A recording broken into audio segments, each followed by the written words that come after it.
നിങ്ങൾ എല്ലാ ഗ്രഹങ്ങളെയും നേരിട്ട് കണ്ണുകൊണ്ട് കണ്ടിട്ടുണ്ട്. എന്നാൽ അങ്ങനെ കാണുവാനായിട്ട് ഒരു നല്ല അവസരമാണ് ഇപ്പോൾ വന്നിരിക്കുന്നത്. ആദ്യത്തെ ഗ്രഹമായ ബുധൻ, ശുക്രൻ, പിന്നെ ഭൂമി നമുക്ക് ഇവിടെ ഉണ്ട്, പിന്നെ ചൊവ്വ, വ്യാഴം, ശനി, യുറാനസ്, ഇത്രയും ഗ്രഹങ്ങൾ കാണാം. പിന്നെ ഉള്ളത് നെപ്റ്റ്യൂണും പ്ലൂട്ടോയും ആണ്. നെപ്റ്റ്യൂണും പ്ലൂട്ടോയും നമുക്ക് ഒരിക്കലും കണ്ണുകൊണ്ട് കാണുവാൻ സാധിക്കില്ല, അതിന് ടെലസ്കോപ്പ് തന്നെ വേണം. അപ്പോൾ നെപ്റ്റ്യൂണിനെ ഒഴിച്ച് ബാക്കി എല്ലാ ഗ്രഹങ്ങളെയും നിങ്ങൾക്ക് നേരിട്ട് കണ്ണുകൊണ്ട് കാണാം. അതെങ്ങനെയെന്ന് നമുക്ക് നോക്കാം. ഇന്ന് ഡിസംബർ 25 മുതൽ ജനുവരി 1 തീയതി വരെ ഏകദേശം ഇതുപോലെയൊക്കെ തന്നെ ഇരിക്കും. നമ്മളിപ്പോൾ സൂര്യാസ്തമയം കഴിഞ്ഞിട്ട് പടിഞ്ഞാറേക്ക് നോക്കി നിൽക്കുവാണ്, വെസ്റ്റ്. അപ്പോൾ ഇവിടെ എസ് കാണാം, സൗത്ത്, ഈസ്റ്റ്, നോർത്ത്. ഇതുപോലെയാണ് നൈറ്റ് സ്കൈ വരുന്നത്. നോക്ക്, സൺസെറ്റിന് തൊട്ട് മുന്നേ 1 മണിക്കൂർ മുന്നേ ഉള്ള സീനാണ് ഈ കാണുന്നത്. അപ്പോൾ സണ്ണ് സെറ്റ് ചെയ്തു, വെസ്റ്റ് ഡയറക്ഷൻ.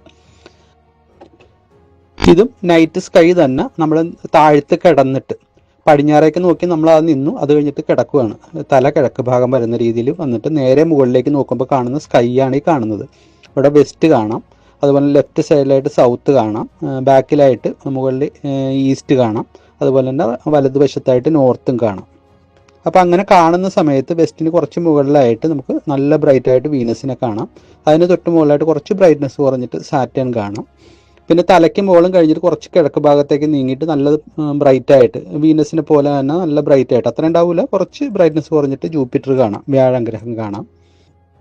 ഇനി ഒരു 2 മണിക്കൂർ കഴിഞ്ഞ് കഴിഞ്ഞാൽ വീനസ് വെസ്റ്റിൽ സെറ്റ് ആവാറാവും, അസ്തമിക്കാറാവും. അതിന് തൊട്ട് മുകളിലായിട്ട് സാറ്റേണും അതുപോലെ തന്നെ കാണാം.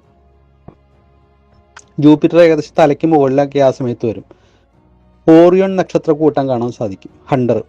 അതുപോലെ തന്നെ തൊട്ട് കിഴക്ക് ഭാഗത്തായിട്ട് നല്ല ബ്രൈറ്റായിട്ട് ഏറ്റവും ബ്രൈറ്റസ്റ്റ് സ്റ്റാർ സിറിയസും കാണാൻ സാധിക്കും.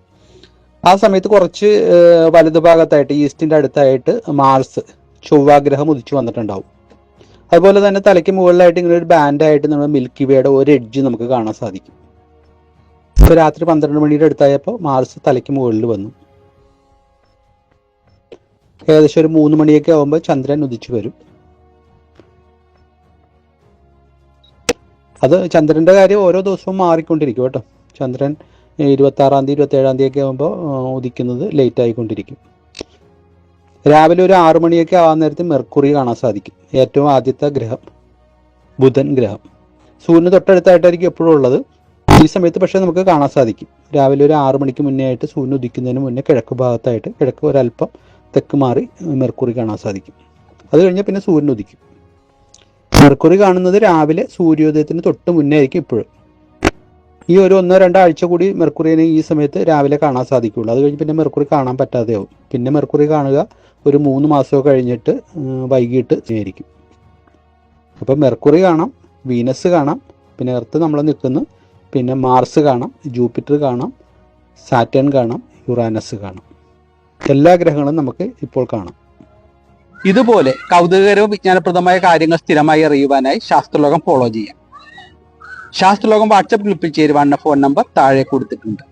Thanks for watching. ശാസ്ത്രലോകത്തിന് വേണ്ടി ബൈജുരാജ്.